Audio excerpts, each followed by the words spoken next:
Hi friends, நம்ம பார்க்க போகிற திரைப்படம் பேர் கல்வன். இந்த விமர்சனத்தில் என்ன டிஃப்ரெண்ட்னா, ஜிவி பிரகாஷோட உடனே வந்த இன்னொரு படம் இது. இதை டைரக்ட் பண்ணது PV. Shankar, writing Ramesh Ayyappan, Rajesh Khanna, PV. Shankar. Stars பார்த்தீங்கன்னா தீனா, ஞானசம்பந்த குருநாதன், பாரதிராஜா, இவானா மற்றும் கதாநாயகனா ஜிவி பிரகாஷ் நடிச்சிருக்காரு.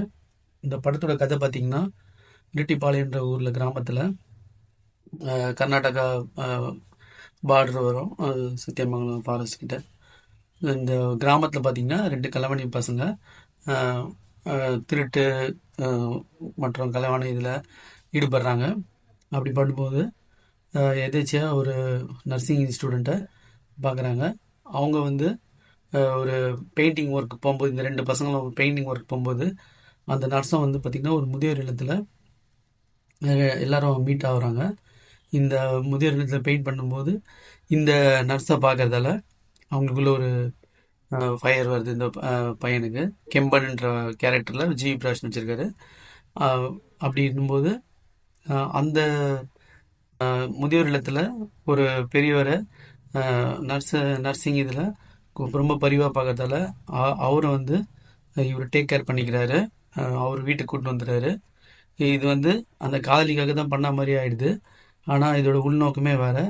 அந்த கிராமத்தில் பார்த்திங்கன்னா யானையால் நிறைய பேர் மிதிப்பட்டு சாகுறாங்க. அதுக்கு வந்து கருண் தொகையை 4 லட்சம் கிடைக்குது. அதுக்காக ஒரு பிளான் பண்ணி கூப்பிட்டு வராங்க.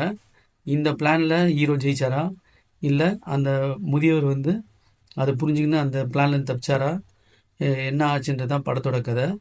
இந்த படத்தோட கதை பார்த்திங்கன்னா ப்ரெடிக்டபிளாக இருந்துச்சு.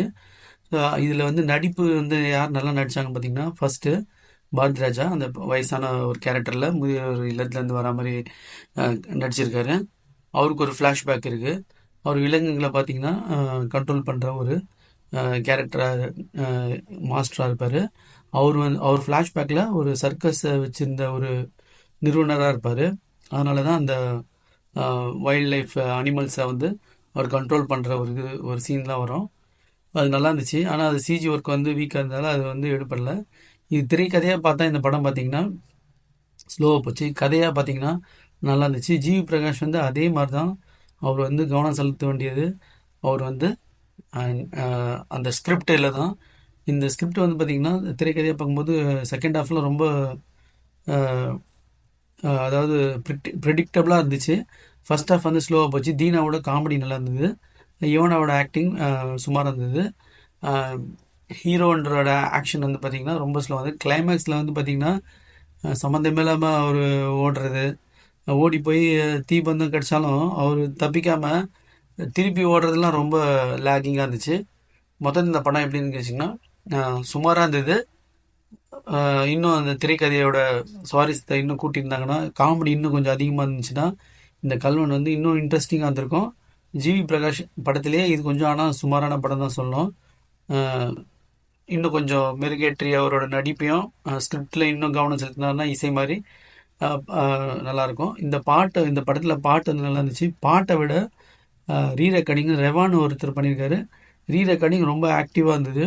கடைசி சீனாக இருக்கட்டும், எல்லா இன்டர்வல் பிளாக் எல்லா சீனுக்குமே ரீரெக்கார்டிங் வந்து நல்லா கரெக்டாக பிளெண்ட் ஆச்சு சீனோட. இது ஒரு சுமாரான படம் தான். கல்வனை இன்னும் மெருகேற்றிருக்கலாம். Thanks friends.